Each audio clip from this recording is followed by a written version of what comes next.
What is going on, people? It's Matt from Liquid Loans. In this one, I'm joined by a crypto vet who's been around the blockchain block a few times when it comes to investing. I really enjoy his mindset, his take on the markets, his YouTube content. So I'm really excited to have him finally here on the Liquid Loans stream. So with no further ado, Mr. DCC in the house. Hey, what's going on, man? Yeah, good to see you, man. Thanks for taking the time to jump on. No, for sure, for sure. I mean, this has been a long time coming. We just had really busy schedules. I think we've been trying to plan this out for like over 3-4 months now.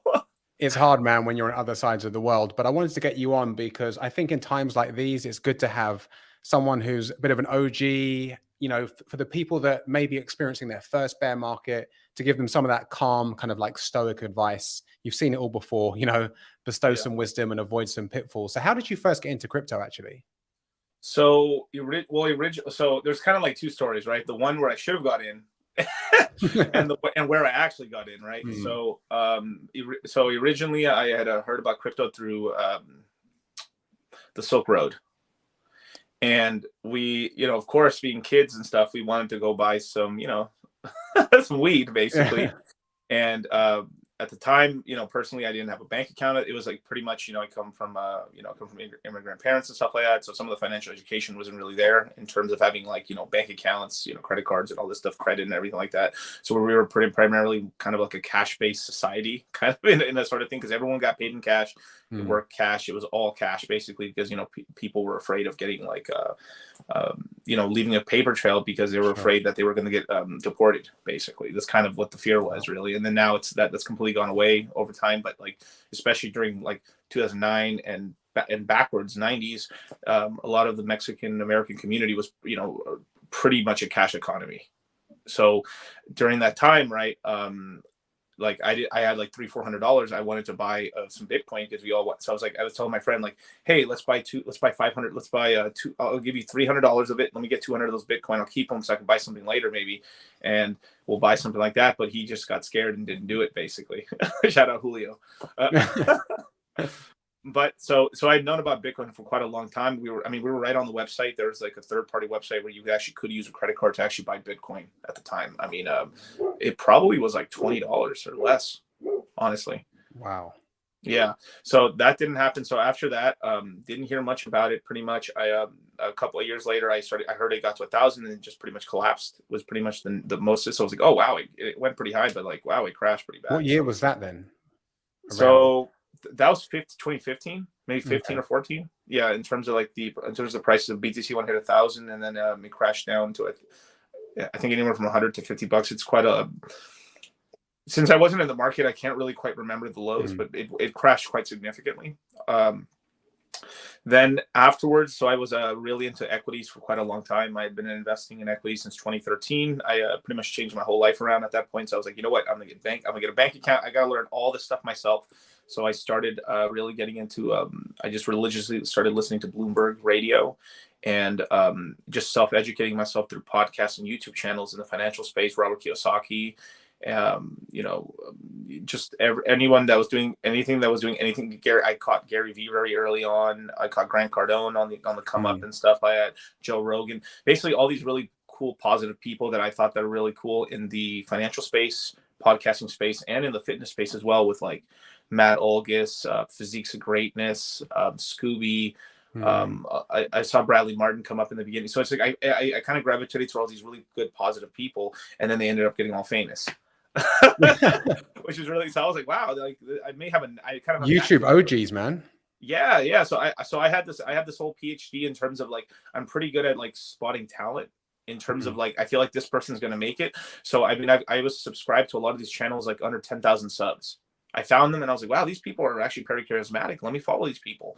And More Plates, More Dates was another one. I followed him. I was probably subbed to him under 5,000. I love Derek, man. It's a great channel. Yeah, dude, Derek's amazing. He's a great guy. I use his supplements all the time. I found him because I was following Good Looking Loser, like, which is his mentor, which is his partner for all the supplement company and stuff. Because like I was in the pickup artist, like every guy, right?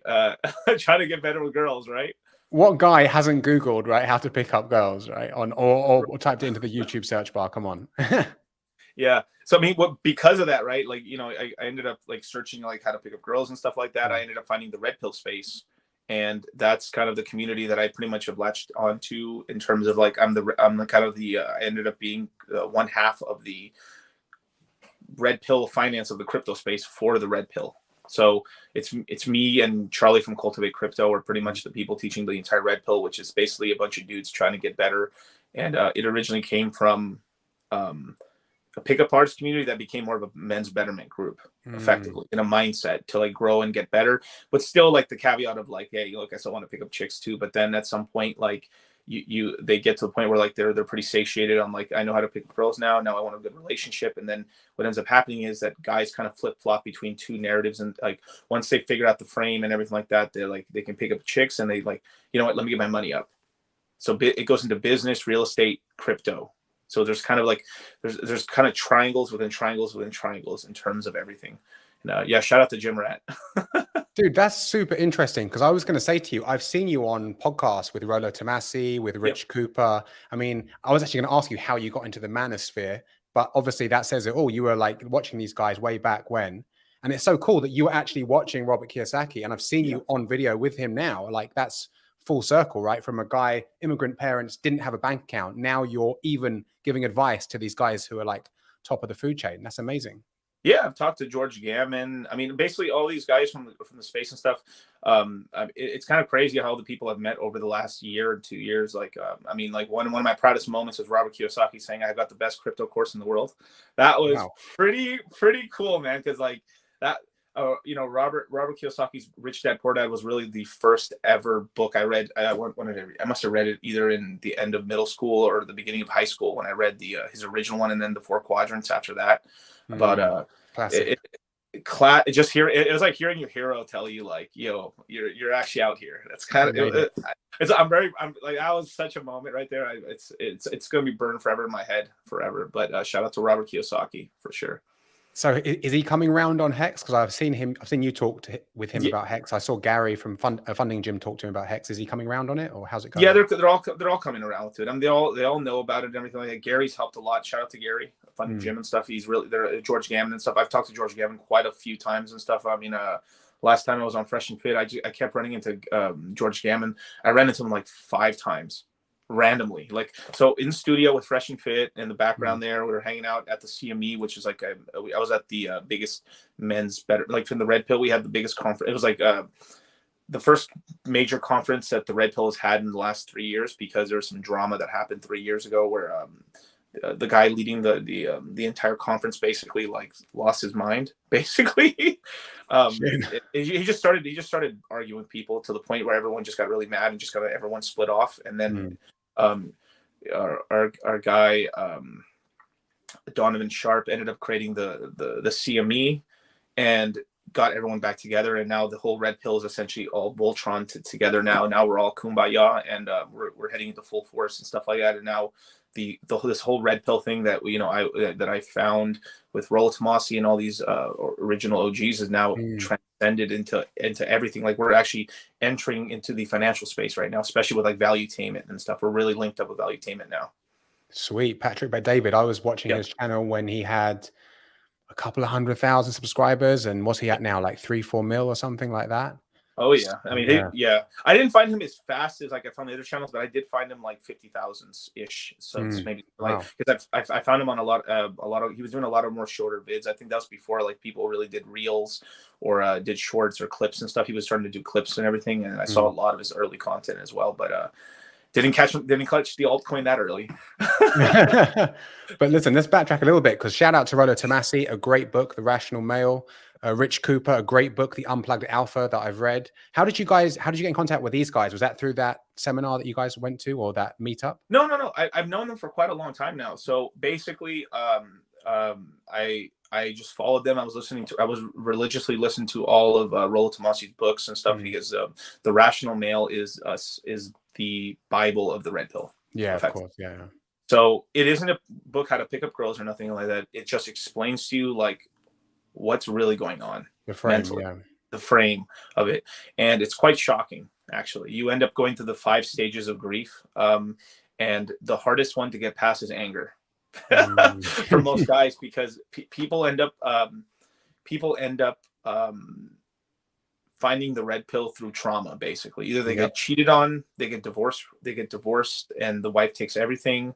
They can't get girls, or the lucky son of a bitches just find it randomly with no pain in their life, which is I think that's a tiny percentage, man. I think most guys get their heart broken, or they get cheated on, or they're the typical nice guy and they become the doormat. And if anyone's watching this and you're a straight man and you haven't been red pilled, read these books. Read Rollo Tomasi's books. Read Rich Cooper's books, because we've been lied to, man. We watch a movie and we see Matthew McConaughey running down Fifth Avenue shouting, "I love you" to the girl, right? And she gets out of the cab, and that's not reality. You're a chode if you do that. Damn, man, yeah, you're pretty base, bro. I had no idea, dude. That's cool as hell.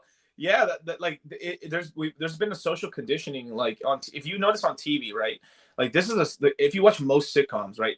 Like you watch they have the mother, the daughter, they have a son, and so typically it's a two-parent, two-kid household, right? Yeah. And the dad and the little brother and the little son are stupid, and then the little girl and the mother are very intelligent.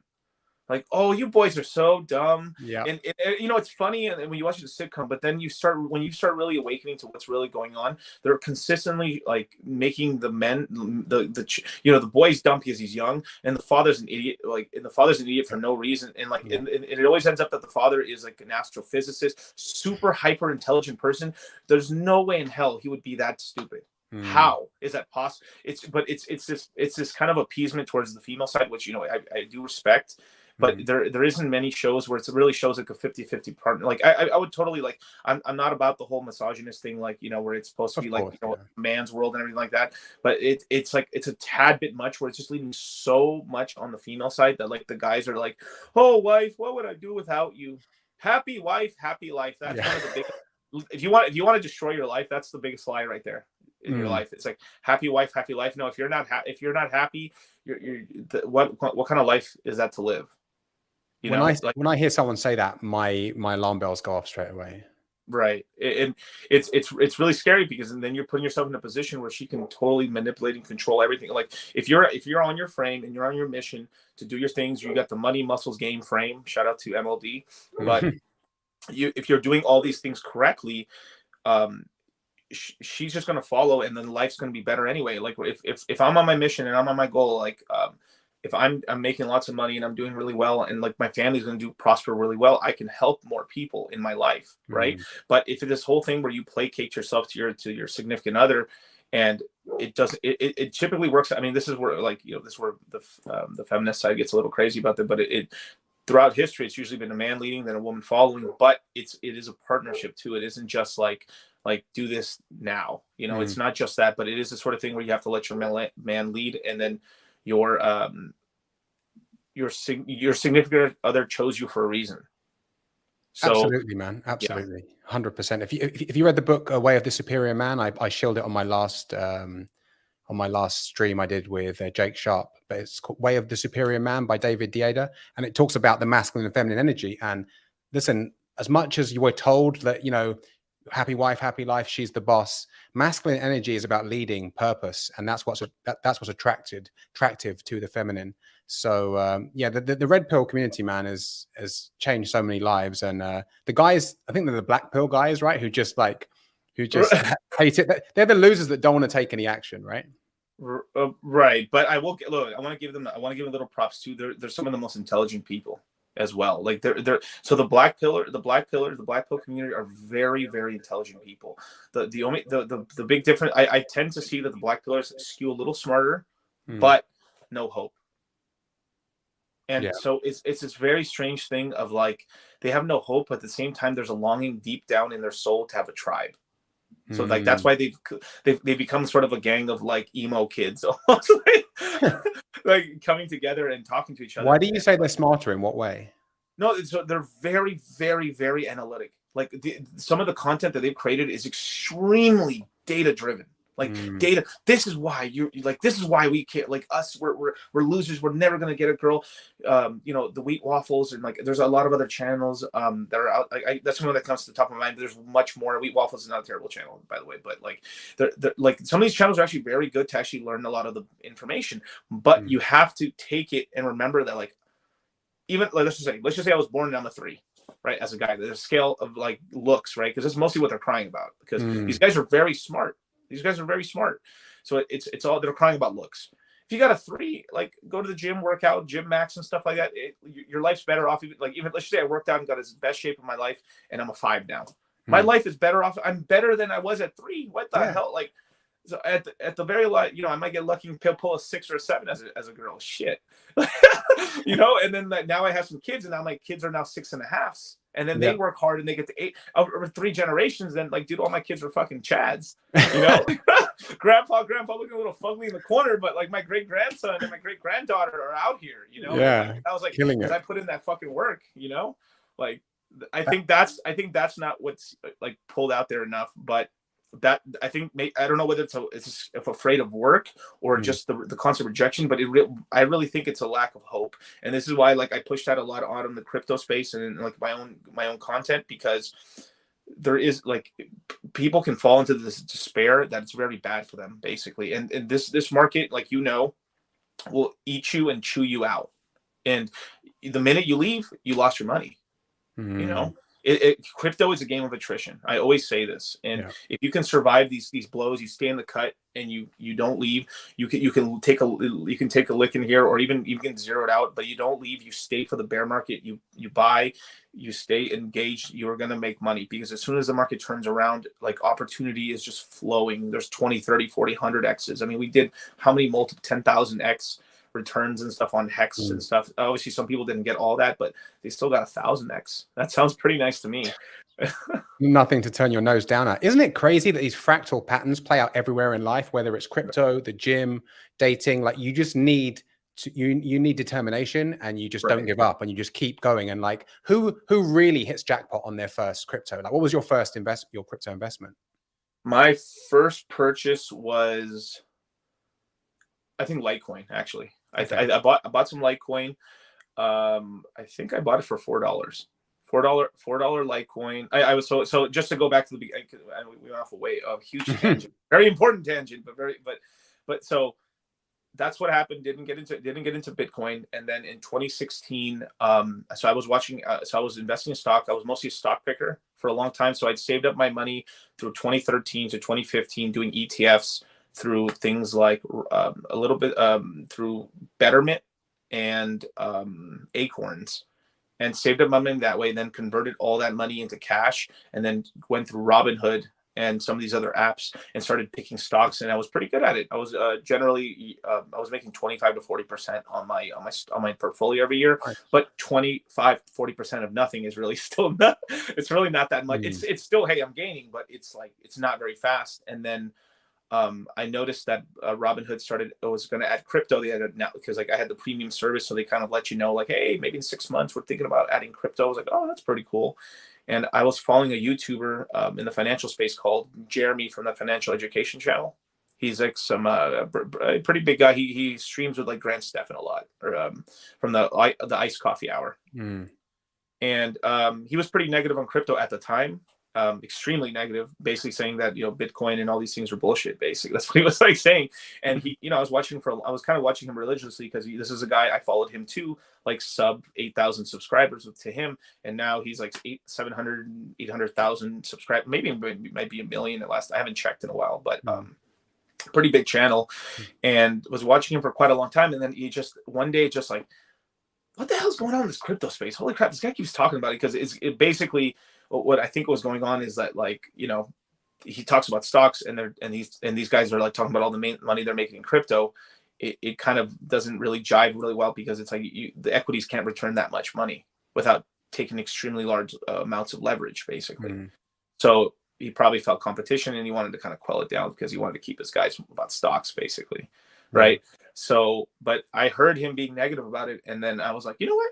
Let me go check it out. Let's see what's going on. So I was like, wow, this is really cool. This is really cool. Holy crap.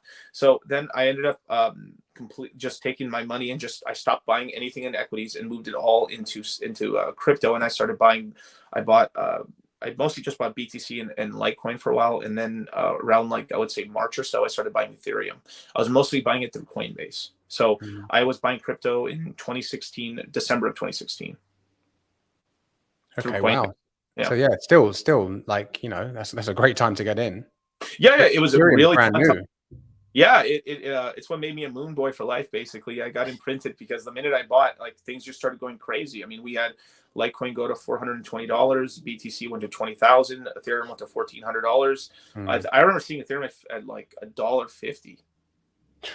I saw it for $1, but I didn't trust it at the time. Like I just like Bitcoin made sense to me, and then like at the time, Litecoin was like, right, like what, like Bitcoin's gold, Litecoin's silver, and and they were saying since 4 times the supply, one day 4 Litecoin are going to equal one big, you know, that old the the FOMO math, right, for everybody. Yeah. So, and I was like, shit, at least if one ends up equaling 20%, I mean, 20 Litecoin equals one BTC, I'll be paid. So I just started buying these two, and then eventually I was like, you know, Ethereum's actually pretty good. So I started buying it and did very well with those. I sold them at pretty good prices, and then just obviously we had the crash in 2018 basically for the crypto market. Yeah, so it was like that was my first that was like I was kind of when you're in 2016, it was still like people really thought it was still a bear market in 2016 from what I remember, up until the first quarter of 2017. Like it was like, I don't know if this thing's really coming back, you know, I don't know. And then boom, just launched. I mean, just vertical. It was the most like even on this cycle, I've never experienced that level of euphoria ever since. Like it really was like chasing the dragon. It was just straight up like 9 months, like nothing but net. It's just vertical candle. Like everything you would touch would make money. It didn't matter at all. Crazy. Like, it was. Did you get out at the top? No, I would say probably like 25% off the top, something like that. But I didn't sell until like after it topped and it started going down. I started selling like February of 2018. So I didn't sell the top. No way. But it still did very well. And then 2018, I just kept DCAing that's why I call myself dollar cost average or dollar cost crypto. And because I picked up a lot of these things from the equities market because I was studying it for years. And then I just started, I'd set up like these purchase orders like for $20, $30. I didn't care about $1 or $2 fee because I was buying crypto. So I bought Litecoin, Bitcoin, Ethereum, had these on recurring payments every single day. That's so good. Yeah, because it's like, this is something I teach my students a lot of times, is that you have to DCA the way you make money. So I had a very cash rich business where I would make money every single day. So every single day, you know, we do these. I had a landscape and irrigation business. I ran it since 2011, basically, and ran it up until just about last year. Basically, I passed it off to my brothers, but I was doing the landscape business. So I was making, like, we were doing all these properties and houses. They would finish these properties and bring me checks back or cash. And then I would deposit this in the bank and then pay out workers and do all that other stuff, you know, just the regular business sort of business thing. And then I would have a certain leftover amount of money. And instead of spending it on like bullshit or everything like that, I would take that money and invest as much as I possibly could into crypto so basically I would just leave myself just above broke. For the longest time. So I mean, from 2016 to about damn near like 2021, I was doing that at the entire time. Just putting all my cash in, bought Hex, wow. I used all the money from my business because like I basically figured out, like, I had tried multiple times to scale my business up, but what would happen is you would just need a certain amount of capital because like I would get my business to about 15 employees, and then you would just end up getting, you would hit like a 6-month dry spell where you would just not get as many of these big jobs. And then I would go back down from 15 down to like 8 or 7. And then so I would balloon up and then balloon back down. And this was like something that a lot of other businesses were also experiencing. So when you end up getting a lot of these jobs, you're still making money, of course, but you're like, in order to get, it basically, because the margins were low because, you know, it's a physical business, you know, there's a lot of expenses, and you also you also have to like work in the business and work on the business, which is very hard, right? So, you know, being my first business and stuff, and then I ended up expanding out to like irrigation in order to like, that was a way to actually pull more cash because the margins were a lot better. But regardless or not, I basically needed a big inflush of cash. I basically figured out like I needed about another $600,000 in order to like give me enough runway where I had a year and a half to actually try to like where I could keep my staff, then keep it growing, and then from there so I can maybe advance to the point where I had 30, 40 employees, 50 employees. But I would need runway basically. So I was like, you Mm. know what? My original thing, my thesis was for my stocks, because it always was like, I'm gonna put this money and put it back into my business because I want to grow it into like a large company. But that money, and so I was like, all right, so I've tried this multiple times. I can't expend it out because like I keep getting these huge these impulses of cash, and then work dries up and I contract. So Mm. this time around, when I get these huge impulse of cash, because from 2016 to like 2021, my business just kept growing like crazy. So I took all that cash and just funneled it into crypto, and then the multiples on crypto allowed me basically to then like expand the business. But then essentially it got to the point where I was just so successful in crypto that and I was running one of the, I mean, basically I think we have the largest like crypto education course in the world right now, and it got to the point where I was at the crypto side of the crypto business got so big that I literally could not out, like in time wise hour. I was basically running 4 businesses at the same time. Mm. I was running a landscape irrigation business, crypto education business, consultation business, and I actually had a products business that we were in Ace Hardwares and stuff. So I had a rat spray, an organic rat spray and stuff. I had to keep rats out of automobiles, called Rat Race Auto Spray. So I had a lot of businesses basically. And Wow, then dude, I did not know this. That is a demonstration of masculine energy, just not giving up and just going for it every which I mean, way. but it drove me crazy because like Mm. so there was this turning point somewhere. I think it was middle. I think right around the all-time high. So I kept pretty quiet about this, but around, I would say Q2, Q3 of 2021, I was still running all these businesses concurrently. I was running the entire thing, all five, 6 businesses at the same time, and I had a heart attack. Wow. Yeah, Literally? yeah, literally, I had a heart attack. Yeah, I What? had to go to the hospital, and I ended up being on medicine for a little bit, and I think it was just too. It was just too. That was a turning point where something had to go, and then I ended up spending the next 4 months essentially. It was really hard on me because I had to figure out a way how to, because like I could have just left the business and I just could have just took the crypto businesses and that's it, and then my crypto and I'm fine. But I had employees and Mm. people were counting on me, so I had a lot of people. You can't like, I was like, hey, you guys, sorry, you guys are fired. Bye. Yeah. That you can't do that. So I Stressful, spent a man. You lot. got payroll to make, right? Right. So I spent a lot of time making like downsizing certain parts of the business and making as cash flow as possible and easy as possible. So I transitioned the business off to my brothers, where they're running it right now, and they're doing pretty well with it. But then they took over, and then the rat spray business, I basically let it. I basically let my other business partner essentially take over as the main lead on that business, and then that freed up enough time for me to actually be able to just go full time on crypto, and be able to expand out significantly from there. Man, I did not know that about you. That's a story and a half. And I'm sure what a lot of people see is, right, maybe they see the content or they see the tip of the iceberg, right? And they're like, Right. oh, maybe DCC just, bought Bitcoin and just held it, and they don't know what's happened behind the scenes. But that's a lot of ups and downs. And obviously now you're full time on your passion. I think it's so Yeah. cool that you're part of the de facto guys for crypto to the manosphere, Oh, red pill place. That's so good, man. I mean, you got into Hex early, right? You're a Hex OG. Is yeah, that right? yeah. I've been following Richard since 2017. So, yeah, been in the OG, straight chat, strawberry grape Mm. chat since 2017. Followed him. I think it was after maybe like 1 or 2. I think it may have been like when his second interview after he transitioned from the motivational videos he was doing originally with the top hats and stuff, and he Mm. actually started doing interviews.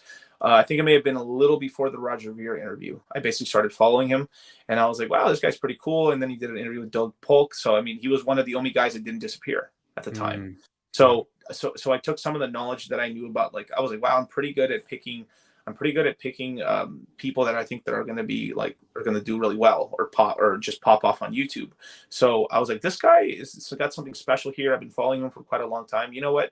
If he ever does a crypto, I literally remember saying this in my head in 2017, at the end of 2017, if this guy ever does a crypto project, I'm literally going to invest in whatever coin blindly. I said, like, I literally would put up I was like, okay, I'll just jump off. I'll take the leap of faith. So when I originally invested into Hex and it was Bitcoin Hex originally, and I said, like, okay, cool, I'm gonna write a blank check. Let's go. Man, you are good at, you know what? Like you are good at picking YouTube channels early. Obviously, you said before that equities, Yeah. ETFs, and now cryptos, man. And yeah, I mean, you found these people like Bradley Martin, Richard Hart, like early on, like you said, and now to see them blow up, it seems like you've got some talent for finding what works and what doesn't, and that works really well for cryptos. And like, Right. even though you're a Hex OG, you're definitely not a Hex Maxi. How does that work better for you? Yeah. So this is where I'm a little bit of the black sheep of the hex. So okay, so I guess just to go back, and so obviously Hex launched in December, and all of us just didn't know what to do at the time. And then we had a beautiful bearded man called Hexologist start making videos, and Shout out to Hexologist. shout out to Hexologist. So me, RG3, and Crypto Coffee back in the day, um, we were like, we should do some kind of stream. Yeah. So what ended up happening is Hexologist, you know what? I'll make a YouTube channel for you guys. So he made Discourse Syndicate. Wow. And the original 4 people of the Discourse Syndicate, if we look back and stuff, was me, Hexologist, Crypto Coffee, and RG3. And what ended up happening is that Hexologist, when his own, just kept doing, because he was too busy at the time. He was already doing a daily show. He stayed on his daily show. We understand me and RG took over the Discourse Syndicate, and of course, Crypto Coffee ended up doing his own YouTube channel. So me and RG3 did the Discourse Syndicate, and we were the original members of the Discourse Syndicate. And I basically streamed with him from the beginning of Hex all the way to 6 months after the big payday, basically. So the entire event, if you actually look back on the Discourse Syndicate, I'm literally on almost every episode. So I'm gonna, yeah. So we're like, they're like me, yeah. So it's me, RG3, Hexologist, and Crypto Coffee are like I guess like the Mount Rushmore of the original Hex YouTubers, basically back in the day. And literally, I watched the entire community strive and stuff. Like I remember, like I literally be doing. I think it was in this property actually, and another of the tenant houses over here. I would literally come home I would work all day. And one of the reasons why the Discourse Syndicate, I mean, I'm spilling a little tea right here, but one of the reasons that Discourse Syndicate would start at 7 o'clock Pacific Standard Time, 10 Eastern, was because that's like, I would finish my jobs at like around 6:20 in the afternoon. So I could rush home in traffic, and I would just get like 15-20 minutes in order to just wash, get changed real quick. And then I'd go on stream. And so literally the reason we've started at that time is because that's when I would get off of work. Wow. To start the streams. And RG was same thing. He was working. He was a millwright at the time as well, and he was working too. So we both were on Cali time because he was in. I was in the Central Coast. He's over there on the down there in LA, and so we both were working. So everyone was coming home at the same time. So like, let's start at 7. Let's do it. And that is a proper OG. Yeah. So we would stream for about 9 to 12 hours a week. So we did Monday, Wednesday, Friday, and then sometimes we would do these interviews in between if we ever got a guest or something. We got and we ended up getting all the original people. I mean, we interviewed Crypto Coffee. We got Kinetics eventually. Shout out to Kinetics. We got Funding Jim. I mean, basically every David Feeder. I remember when I was there when David Feeder came on for the first time with his really emotional. It was a really emotional story when like Hex changed his life. Hex he was able to pay off his student loans, and I don't want to say the whole story because you guys should probably go back and watch that. But it was really beautiful. And me and RG were like, holy, like this guy is like, he's saying like Hex changed his life. Let's bring him on. Like we don't even know who he was. We're like, bring him on. And then there's David Feeder. We're like, whoa, dude, hey. And then now he's become like a bedrock of the community, you know. And so I've seen, I was able just through the Discourse Syndicate, able to see every OG come in and stuff like that from the community. And we did the first 24-hour live stream. And some of those streams, because I was working so much, I couldn't make it. Like I couldn't, like I was trying to be there for the first 24-hour live streams and the second ones, and then the New York's one and stuff like that. But I couldn't do it because I had to work. But then as soon as I got off of work, I would like be on the stream the whole time.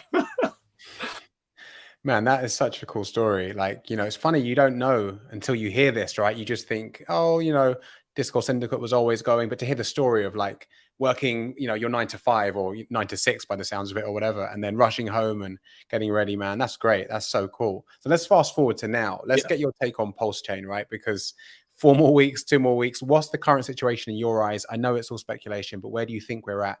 And when do you think we might see it?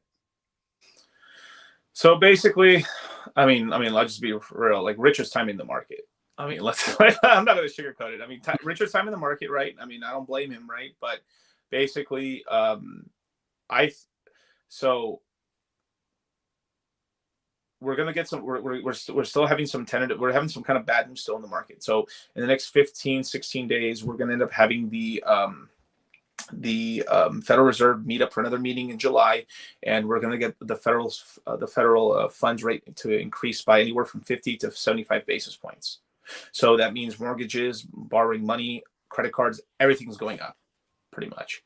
Now, if you're lucky, it only increases like the same amount that the basis increases, but typically it's always more. So when you have a 75 basis point, which is about 75% of 1% is what it is, that makes things quite significantly more expensive. So you're on average, you're probably going to get mortgage rates increasing. If they do 75 basis points, you're going to have interest rates go up by 1.25% for mortgages, which is quite substantial, because every 25 basis point increase in the federal's fund rate ends up making mortgages, you can basically buy $50,000 less of a house. So 75 basis points, $150,000. Or what people end up doing, they take a much higher rate in order to get that big house they want. So it gets very, very, very expensive very quickly. So this is the Fed putting the brakes on the market. So with all these, people say things are priced in, but obviously, like, they are priced in, but not really. It's like every time I hear that, like, things are priced in, like, that's bullshit. No, they're not, because that has like long-term effects that start really slowing down. So these increases actually do slow down the real estate market. Like right now, I know for a fact, and from LA to Las Vegas and everything like that, the real estate market has topped pretty much.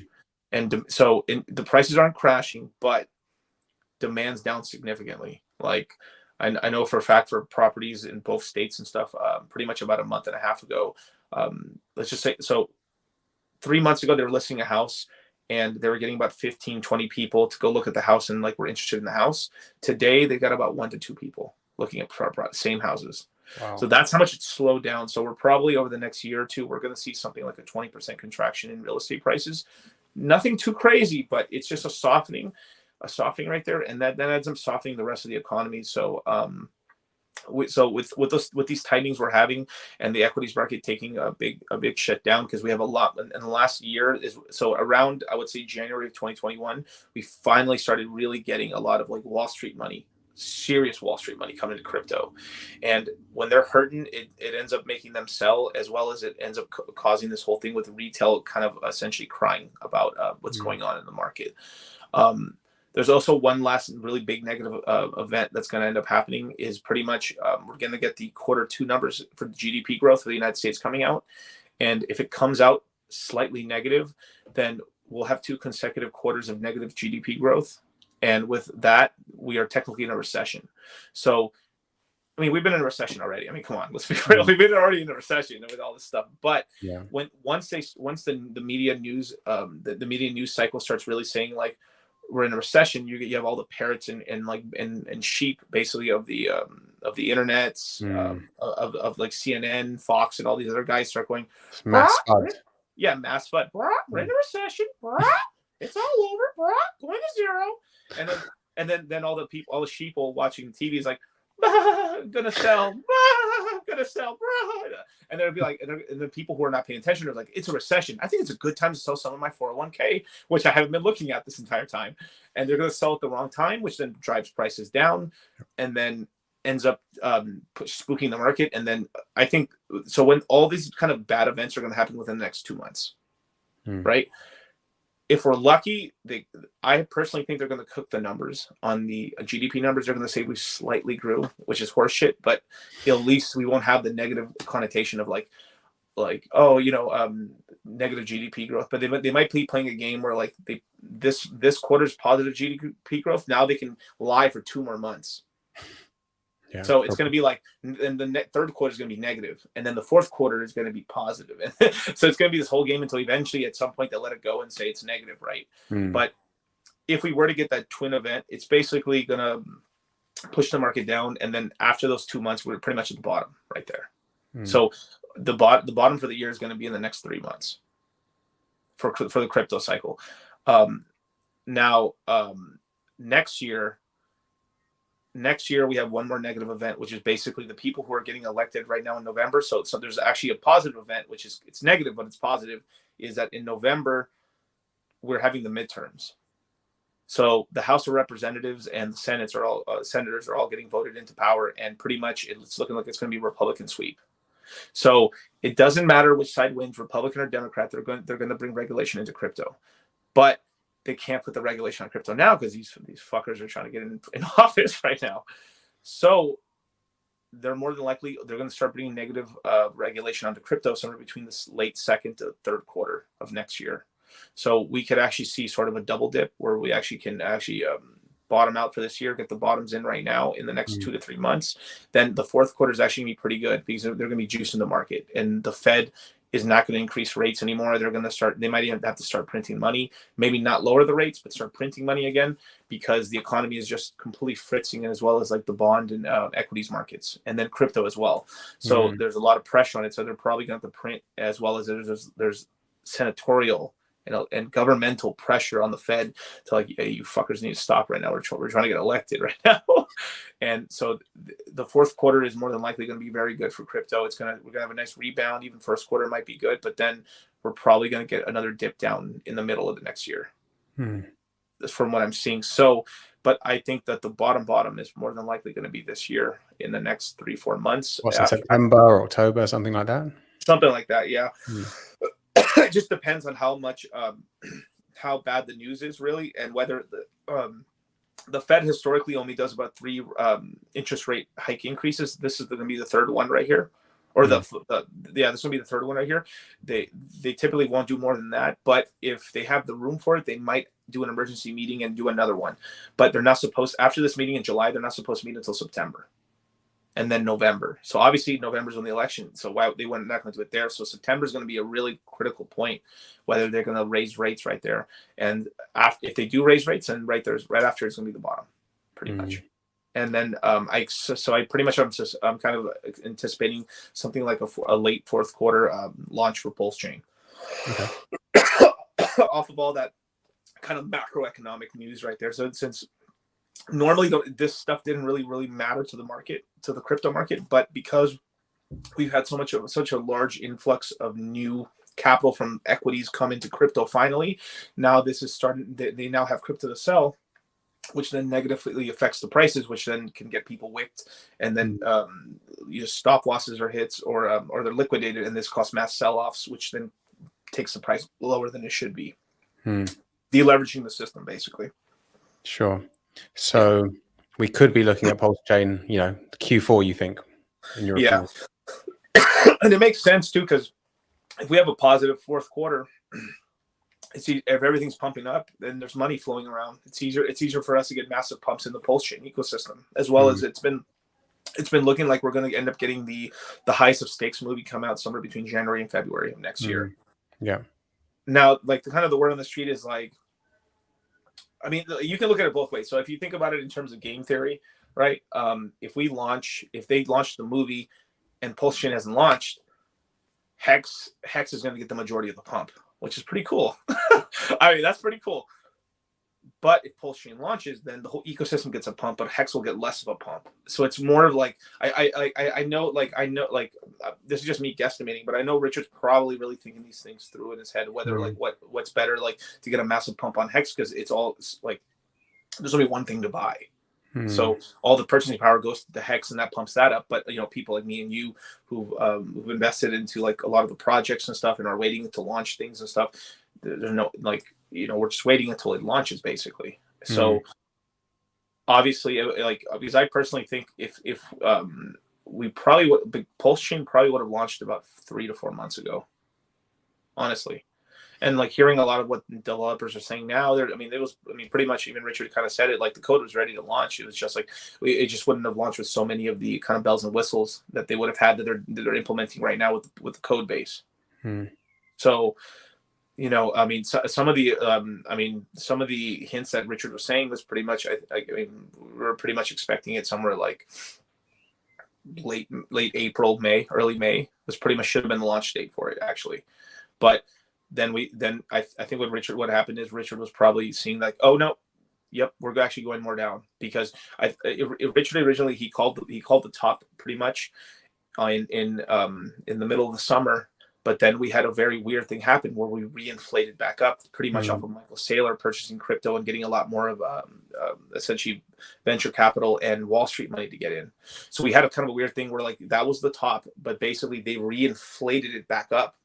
So it kind of lagged out the whole process. So we ended up having an extended kind of alt season, which is pretty nice. Hey, I ain't mad at it.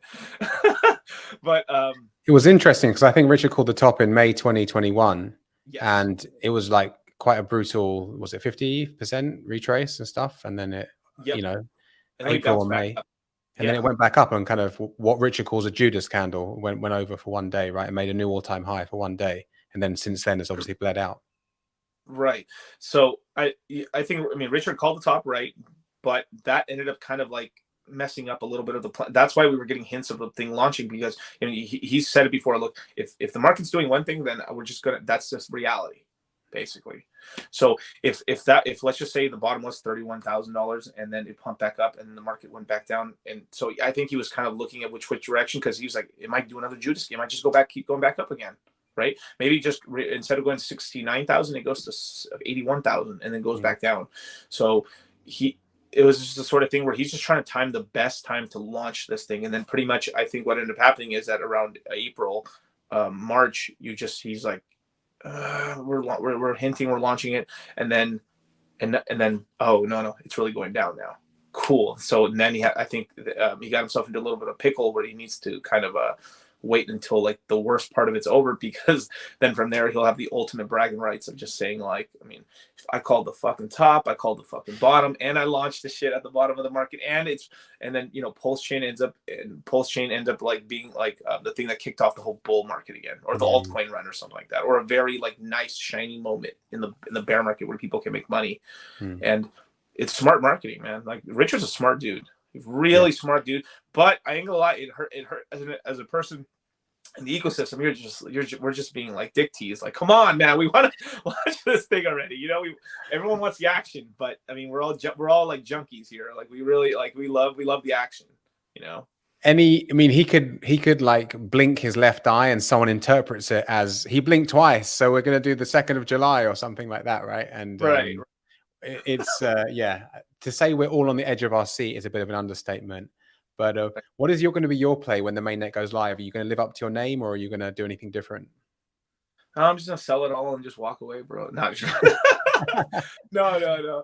I mean, I just to go say one last thing when it came to the Richard thing. I think a lot of us have become sort of like, so there's this whole thing where there's people who have heard of professional Fed watchers, where if Jerome Powell says one little word differently, like that's more dovish or bearish or hawkish, basically, right? So after years of watching Richard, I can hear him say stuff, and then I'm like, oh, he means this now. Like there's Fed talk, and now there's Richard talk. There's a lot of us in the Hex community where we're professional Richard Hart watchers, basically, where we like, he said this, what could this mean? Like we're like reading the chicken bones or something. But it's pretty hilarious. But I guess in terms of what I'm going to do when PulseChain launches, pretty much I am going to LP. I'm going to be LPing. But one thing I'd recommend to a lot of people, I've said this to all my students in the past as well, is I would definitely try not to LP until we kind of pass maybe the first week or two of it launching. So you get a lot of the worst part of the volatility once things kind of stabilize a little bit, and you can catch patterns. And then from there, I think it'll be a lot more profitable for people to actually be able to LP for themselves, because they can miss a lot of the impermanent loss unless they have a very long time horizon where like they can do Pulse PHEX or Pulse PulseX, and then the ratio doesn't really matter to them really, because they're like, these are super long-term positions for them. Yeah, makes sense. But it's a trader's dream in the beginning. Those first 2 weeks are going to be beautiful and permanent loss in both directions. And if depending on what you have a lot of or little of, it can be an advantage or disadvantage. But at some point, the balls, like, because there's all these coins, like I don't have my I usually have this giant Thanos glove with the infinity stones and stuff, you know. But yeah, so I usually have like the 6 infinity stones, like and this giant gauntlet made of iron. And I say, like, you know, there's Hex, PHEX, PulseChain, PulseX, the incentive token, and then eventually they're going to launch the MetaMask token, or whatever the new wallet token is going to be for the ecosystem. I think your watch is doing a good standing job anyway. Yeah. This is going to be the new wallet, all right? And with that whole kind of system, there's essentially these 6 official official tokens. So all these tokens are at some point are going to have a massive pump. So if you're playing really for the long term, you can either be a value investor, DCA, or like me. I'm kind of in the mix between those two, basically, in terms of the way I play it, because I do play for the long term, because that's really where you make your money. Is like you can make some short term money, but when you make the big money, like the 10,000x, is really just playing for the long term. But there's some really interesting sort of factors with it. Is that when it launches, we're going to get all our coins up front for almost all of it, basically. I mean, we have almost no information on the incentive token. So the incentive token, I mean, in the crypto mindset course that we're doing in, when is it? July. I think we're launching it July 22nd. So next month. I'm pretty much breaking down like what I think, just because because we have essentially no real data. I'm not going to speculate on the price or the supply until it's out. So what I'm going off is basic human instinct, as well as like in terms of what fundamentals we do know about it or lack of. We can then figure out how certain coins are going to react based off of human reactions, pretty much, and human psychology. So I'm pretty much, because I've been in the market a long time, I know how a lot of these markets end up working out, and how like people fall into FOMO, like something like the incentive token, right? So far we have no information on it, correct? So what information do we have? Okay, so it's going to be a token that when you LP, you get it as a reward. Okay, so if that's all the information we know, right, then what does that mean? That means that it's probably going to start off at zero supply. So the supply is going to be very, very, very small on it in the beginning. So that means the price is probably going to rocket up in the beginning. So it's going to be a fucking rocket ship. So this is one of the just to go back to like the original part of the question when you asked me back, like you're not just a hex only guy. You also invest in other cryptocurrencies. The reason I do this is because one, I love hex and stuff like that. It's a big part of my portfolio, but I like always staying sharp. Let's just say I didn't have hex and hex didn't exist.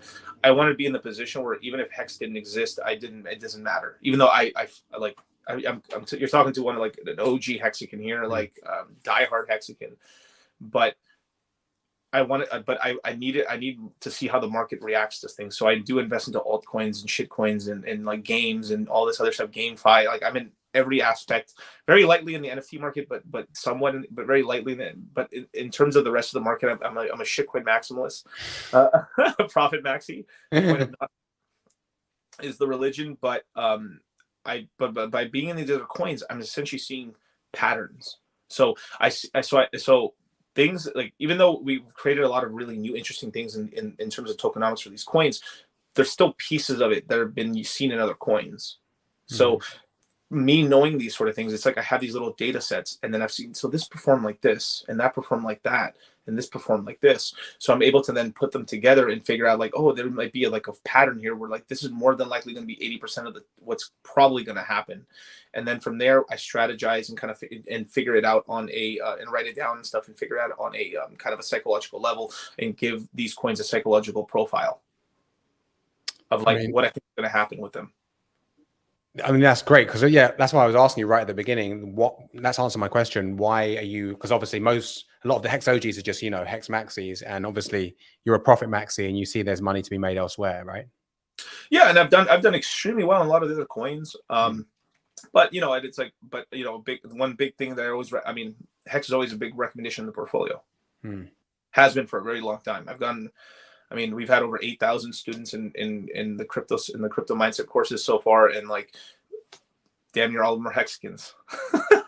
So we've got a lot of hex people, and I got a lot of Hexicans in the groups and stuff. But but it's just about teaching them patterns, because and this is not me like saying like a negative thing on hex, but quite a lot of Hexicans really haven't done anything outside of hex, so they've kind of missed. They haven't had a chance to sharpen up their yield farming skills. Most Hexicans don't provide liquidity at all to hex. So you have this whole thing where like you have a lot of people going into the hex space with very little information and not a lot of experience, as well as for the longest time in hex, which I fought against this, and I was kind of like chastised for this, but like you know, a lot of hexagons just put their head in the sand and didn't want to look at anything else. And I mean, I was having the hell. I mean, I was laughing this entire time because it was like, you know, this whole time in the hex community, we've been saying every other coin is bullshit and hex is the only coin in the world. But yes, hex cheese. Yes, that's also my other name. So hex Jesus. That's like my other name. But you know, we put our heads in the sand and like, no, every other coin is bullshit. Well, and investing in altcoins is dumb. Well, look at this. We're shitcoin maximalists now. We've gone from one coin to over probably 6, and that's not even including like something like a Liquid Loans and a Mintra and a Hedron and like Pulse Doge and oh my god, Maximus and fucking Coltao and like Jesus fucking Christ, like all this other is fucking the kebab, and then there's those are the holy trinity. Now there's then there's dark triad shitcoins that are coming out the poll, and I feel like a lot of people in the hex community are woefully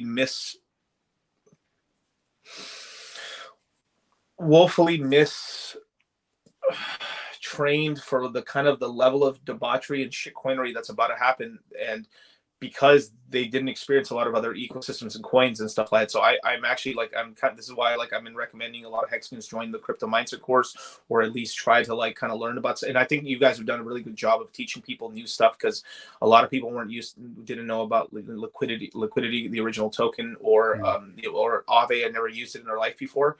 And you guys are doing quite a bang up job of teaching people quite a lot and stuff. But a lot of other people still have their head in the sand, and I feel like they're gonna get taken advantage of severely. Definitely, you definitely have to do your own research, because when kind of going back to what you said, right, it's very easy, and you were on the fringe. Luckily, thank God, you didn't listen to a lot of these YouTube channels, but people see a influencer with a lot of subscribers and he says one thing and they just park their brain at the door. They're like, okay, I'm going to follow what this guy said, right? And I just think for everything in life, whether that's going back to what we were talking about, red pill or diet, exercise and crypto, you need to be doing your own research, and you need to be open to being wrong so you can learn new things and make progress in your life. You can lean on some YouTubers for like, oh, this guy's really good at this and stuff, but it's just more of like, let me listen to what he has, but then let me also make my, like, how do I feel about it? And then make your opinion. That's where the red pill really comes in, because it gives you that frame of like, I'm taking responsibility. I pushed the red button. I pushed the green button. It's my fault. Everything's my fault. So that personal responsibility really helps you out, because you know, if you make a mistake, like that was my mistake. It wasn't, I listened just because I listened to him. I got influenced by him, but I made the decision at the end of the day. And then this is the mentality that I teach all my students. So we teach them in the courses how to fish, not just to fish off of the fish we're giving them. Right. And it's perfect. I mean, I appreciate them always coming back and always asking for my opinion and stuff like that, or things like that. Obviously that's really nice, but you know, that's something like, but I always want them to make their own opinion too. And that's the important part. And a lot of the big YouTubers are basically conditioning their flock to essentially always live off of them, basically. And sometimes they're being incentivized by kind of leverage trading, and some of the things like Richard's really like said over the years, where like a lot of these there's been tons of projects that come to me and stuff trying to essentially pay me to shill like coins to my community or into the hex community over the years. I've said no to all of it, basically, but I know a lot of people that I see on YouTube now, and even in the hex community, I'm seeing them talk about certain coins that are going to be launching on PulseChain. And I know where they're offering me for money, and I see them talking about it. So I'm like, interesting. Yeah. Real interesting. Yeah, man, that's another rabbit hole we could go down for hours, but it really is an interesting space. What about, obviously, layer ones normally do pretty well. And obviously, sorry to put you on the spot, but everyone loves a prediction, whether it's in price or X's. What do you think Pulse or PLS could do short term and long term, maybe 6 months, 12 months and onwards? So it depends on whether we're tracking it from the starting price or from like the all-time low, because we are going to have an all-time low. We're like, that's the all-time low. Off the all-time low, probably 100x. Yeah. So just if I'm going off of psychology here, if we're look at something like a Maximus coin and stuff like that is like, you end up having a bunch of people that have a lot of the supply, and while the price is going up, they don't feel like selling it. So it stays above the price of what hex is. But at some point, some people are going to capitulate, and finally that supply. So you have a very limited amount of supply. So if everyone gets their coins right off the bat, there's quite a lot of people that aren't going to let it go. So most of those coins are going to come onto the market just basically through impermanent loss, through an LP or something like that, or essentially if finally like the price gets to a certain point, or some big whale essentially sells enough of it that breaks the confidence, and then finally some people capitulate and start selling, right? So you had a lot of people that were holding onto their hex at 18 cents, 11 cents as an example, and then finally once we broke around 10 cents, people just started saying, fuck it, I'll sell it. And then we got to 3 or 2.6 cents as the low, and then we popped from there. So you're going to have these sort of things where and there's going to be at some point in the like for the first initial week or so, we're going to have massive pumps on PulseChain. There's just very little supply. Some people will sell it to get into other stuff because some people are very PulseChain rich. Some people are very PulseX rich. Some people are very like, liquid loans or other coins rich, or whatever they end up sacrificing for, and like they're going to be very wealthy in that. So there's going to be a lot of like people are going to try to finagle the way into getting.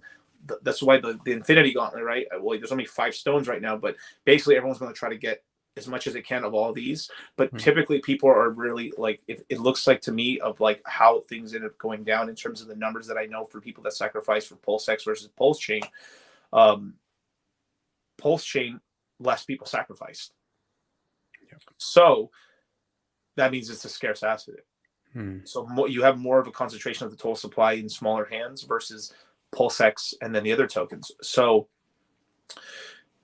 basically, so a lot of people don't have enough PulseChain. So people are going to be buying PulseChain a lot more, and especially in the beginning.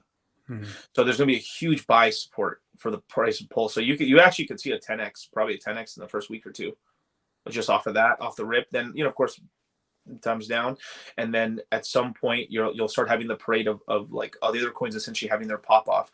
You're more than likely going to see quite a sell off on PulseX and PHEX as well, because people are going to sell PHEX and PulseX to try to get into PulseChain token. Yeah. So if you're a PulseChain holder, you're you're going to be doing pretty good. Now here's a little tip right here for you guys. So once you guys got some of those gains, you got to remember, like, you have to look at like what one PulseChain, shout out to all the Moon Gang, baby.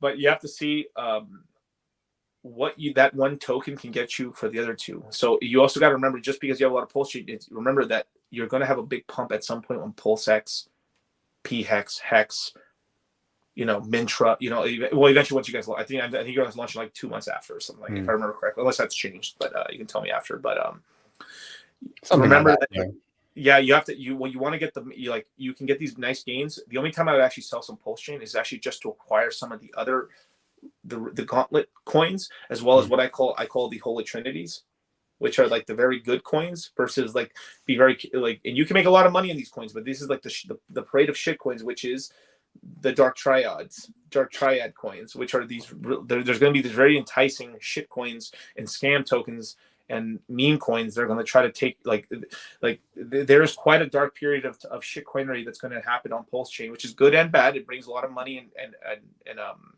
into the space, but there's going to be a lot of projects launching where their main goal is to extract all the PulseX, PHEX, PulseChain, liquid loans token from your pocket. That's the main goal. Like in the beginning of crypto, it was like pretty common knowledge that altcoins was basically a game. It was a game that you would essentially gamble your Bitcoin on these altcoins in order to see if you can gain more BTC. So we now, since we've entered a new era, right? A lot of these altcoins are a game of we're now taking our PulseChain liquid loans token, PulseX tokens, and gambling to see if we can get more of those tokens. So we're betting the Holy Trinities and the gauntlets for shitcoin speculation in the casino, and hopefully we win. When you go back to what you said before, you said 100x. Is that what time frame do you think that could happen in? First year. Okay. Yeah, first year. And it's going to slow down after that, pretty much. Because it could just get to a really nice price where like people have because it's what the main thing that's going to hurt it. So I think Pulse is going to do very well monetarily for a lot of people, but you have your entire supply liquid, and you can stake it, but it's not like, even though you can stake in validators and everything, it's kind of bullshit too. Like, you know, it's you have a very fair weather staking system on PulseChain. So because most hexagons, the good old boys, the OGs and stuff, right? We bought our hex on the AA, and then we fucking laddered it out 15 years. So most hexagons never had, OG hexagons don't have their entire stack of hex in their hands. They had some liquid, you know. So, I mean, I know that's against the religion, Padre Hijo Espíritu Santo, amen. But you know, I guess against the religion, but a lot of that hex was staked out 15 years. So most people, on average, of the OG hexagons had something like 6.5, 15% of their total supply of hex liquid on their hands. The 90, 95, 85, 82% of their bag is staked out 15 years. So probably 6 to 9 year average. So that, on this case, we have it. We won the lottery, took the bulk deal. You have it all in cash now.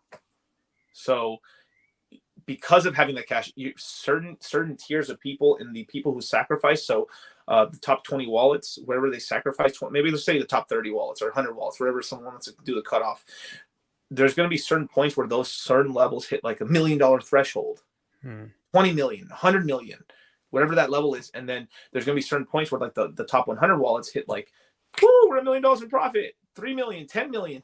And then it's when those wallets hit a certain level, it's tempting to start selling some, because it's like, shit, $1 million bucks. And then that puts sell pressure. And this is what's going to cause the excess to kind of slow down on PulseChain, because you have people cashing out because these certain people hit a certain threshold, because the people who essentially sacrifice for PulseChain, PulseX, and all these coins are VC investors. Like, this is the first time that the regular person becomes a VC, but at a certain point, the VC gets a certain amount of X's. They want return on that capital. And most people did not have because this is the beautiful thing about Hex that's made so many people so wealthy, is that because you staked your Hex out, you couldn't sell it. You were able to like delay gratification, earn yield, and do all this stuff. Well, you don't have that really with PulseChain and these coins. So this puts like a cap on the number of multiple X's you can do, because people there's always one guy that'll sell it at that price, which slows the price going up, basically. Now, I do think that something like what you guys are doing here at Liquid Loans can actually help with the multiples. Actually, I really do. But I believe that's going to start really affecting it much later on in the cycle, like 8 months in, a year and a half in, really. But for the initial part of it, that's what's going to put the damper, is that some people also have taken massive losses on the market. You know, mostly the whale side. I think a lot of the retail people and the people who were in Hex were mostly just in Hex and did okay. But there was quite a lot of whales that were just, you know, once you get a certain amount of money, they're just like, I'm going to put assets here, I'll buy Ethereum here. And then they start thinking they're smart. And then they start taking like loans and stuff here and there, and they got clapped. So they're hitting, so like the Hex bag is like, wow, the shining light, you know, at the top of the hill. And it's very possible some of these guys are going to start selling just to recoup losses on the rest of the portfolio. Well, if you collateralize safely, hashtag never selling with Liquid Loans. So hopefully that, hopefully it will, you know, really help the. No, I wasn't saying that with you guys, but I was saying like these whales are doing this. No, I know what you mean. Yeah, obviously other ways, you know, obviously leveraging through Aave or something else and doing it risky and what's not. I mean, listen, a tool is a tool, right? And you can use a hammer in a good way, and you can use it in a bad way, or a knife in a good way or a bad way. So obviously, like we talked about earlier, everyone has to take responsibility for that green and that red button, and they have to, know it's down to them and do their own research. Listen, dude, this has been really fun and a lot exciting. The comments, you know, everyone's blowing up. Everyone loves DCC. Hex Jesus. Before I let you go, I like to do a quick fire 8 questions with my guests, if you're up for it. Sure. Cool. So, first one, best piece of advice you were ever given? I don't know if I was given this advice, but like, he who hesitates masturbates. Favorite food? Damn, that's I love me some lasagna. Can't say. First ever crypto you bought? Litecoin. Biggest celebrity teenage crush? Gee, celebrity teenage crush. My God. You know what? I was a big Sabrina the Teenage Witch fan. So Sabrina. So yeah. Yeah, she was hot. She could get it. Number one piece of advice for no coiners? For no quitters, get in. What are you doing? Jump in the deep end of the pool. Get in now. Like the entire like there. We still don't. We still. I mean, there's a lot of reports that said like 40% of these certain category of men have had all this and stuff. But in reality, I'm out here in the real world and stuff like this. Like I go to the rich parts and the like maybe only at the highest level of the high finance sectors and stuff like that, where you're going to like these high level banks or like places where there's a lot of money moving around. They do know about crypto, but you go out to most markets, they just know like, yeah, Bitcoin, I heard Ethereum, and then it's so we're talking about maybe 5% of the population, really, the world's really in crypto. The next expansion from 5 to 20% of the population is not just the 5 times expansion of the crypto monetary system. It's 5 squared. It's a 25 times increase over the next year. So over this next, like, we're in the roaring 20s right now for crypto. We're in the roaring 20s right now, and we right now the total market cap of crypto is like $700 billion. The all-time high was 3 trillion. There's going to become a point maybe at the end of the decade that we are at 50 trillion, $100 trillion. And if you extrapolate that, you just need a little piece of that, and then you could change your life forever. And you don't want to be the type like this is a time where like you can escape and ascend and actually be able to protect your family and have a family. And if that doesn't convince you, I'm so sorry. You're lost. If that doesn't make you buy anything, then nothing will. One thing you haven't done yet, but you must do before you die, something from the bucket list. Probably, I want to do well. One of them, I was going to meet with Kevin Samuels, and he passed away before I got to meet him. So I mean that's really sad. But I was going to end up meeting Kevin Samuels. Never got a chance to. But always try to meet heroes or people you like, especially if you have the opportunity to do so. So one thing that I'm going to do is I'm going to train at some point with Charles Glass. He's a very famous bodybuilding trainer. He's one of like the best when it comes to like, he's such a passionate man when it comes to like training, and as well as like someday I'll train with Tom Platz to do legs with Tom Platz. He's the best legs in bodybuilding. Man, those legs, like crazy, yeah, motivational guys. But like try to meet your heroes, is because you never know, they could be gone the next day and you'll never get that. That's why I was so happy I met Robert Kiyosaki, because that was just such a like I will forever have that. And you never know, like your person's here one day and they're gone the next, and that's it. So true. Worst investment you ever made? Sheesh, where do I start? My God. The worst investment. Which one did I get? What I nailed on real bad? I invested in this really dumb coin called wait. In terms of like the worst event, like where I really lost a lot of money, or just like whatever, in your opinion, is up to you. Probably, man, I'm really trying to think of this really bad coin that I put money into. Oh my God, I guess just one coin that really pissed me off was this coin back in the day called Grow, and it's still around too. It's like so, but it was just there was a lot of manipulation, a lot of horse shit going on with it, and it pumped up and then just dumped down, and it just was one of the most valuable lessons ever, because like to learn about that coin, because I had a very bad gut feeling about it in terms of like halfway through it, and I just stuck with it because like I'm in it already. But it was like sunk cost theory. Yeah, it really just taught me to like if I'm feeling something weird about it, just say it. And in the beginning, it was all good. We made money, and then I just started having this bad feeling, and it was just not listening to my gut feeling about it, as well as I started seeing smoke with Tetranode, and Tetranode was in it. And so this guy called Spider Crypto as well was in it, and stuff like that. And this Spider Crypto is like a notorious rugger and stuff like that. Well, he may defend himself or not. This is just what I've heard off the streets and stuff. And then I just started noticing like this guy, like he jumped to this project, and I was like, oh my God, he's in the project. Fuck. Like, so I got into it before he was like shilling it. And then this guy called Spider Crypto started shilling it. And I was like, uh-oh. And I didn't listen to that. Uh-oh. I should have been like, hey, we're out, you guys. And then I saw this string of like Tetranode jumping onto these projects as being kind of Captain Sabaho, where like he would like, Spider Crypto would show up first, basically almost like rugged or like scam pump it, and then you would have Tetranode come in and it's like, this is a great coin and a great team, I've come to save it, right? And then Tetranode, you're so cool, and then they would jump from project to project. As soon as I'd see Tetranode and this guy Spider Crypto get into projects, I would just tell him like, you got no, stay the fuck away. And I saw him jump into RGT, and then now there's things that the SEC is coming after RGT, and now Tetranos deleted his Twitter. Wow. Okay. So So moral of the it's just, story: listen to your gut. Yeah, listen to your gut, and if you see some people that just like that, like, you know, this guy's done some wrong stuff, or like, yeah, you know, like, you might just see like this, like, maybe not stop, but like think, I've seen this guy. I've seen this guy be a part of too many like things I've rugged. Let me if this guy's in it, let me just pull a little back on this, like, or get out. And this is something that you guys are going to learn about in the PulseChain ecosystem with some of these altcoins, because some people that are forward facing are going to be like, you know, hey, trust me. Some of these guys are going to lead you down and lose all your fucking money. And you see like, oh, like, this guy's a part of this project now. More than likely he's going to try to fuck you.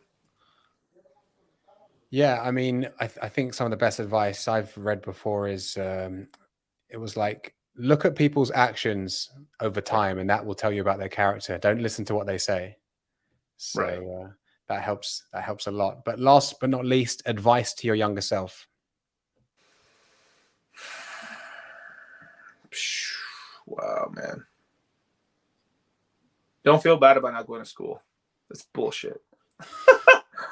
YouTube's the way, man. Like, there's a lot, especially when I was 18, I was the guilt of being an immigrant and not going to college, like wasting the opportunity your parents gave you. But I followed my gut on it. But even following my gut on it, like, I knew since like I was a kid that school was mostly bullshit. For the most part, unless you're studying something like you're studying like medicine or law, like there's certain things you need, of course, like, you know that. But most college, what a crock of shit.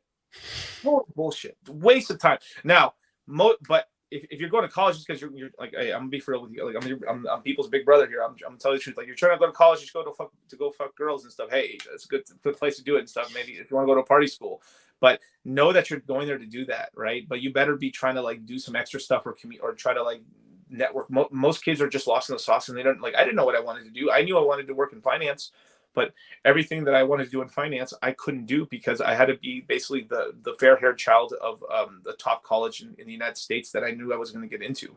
So I was like, okay, that's not an option for me.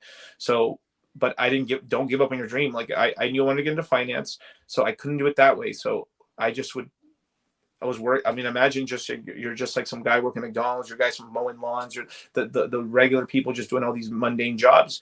And I made sure it's like, okay, I can't do what I want right now, but I'm going to make sure that I'm listening to stuff that's going to put me on that path. So I spent like, where I should have been listening to music, I was listening to the Ben Bernanke on Bloomberg Radio, on all this stuff, listening to the Fed. Like, literally imagine like you're like you think some Mexican dude, Miguel, mowing a lawn. Like, I mean, literally, like, a pretty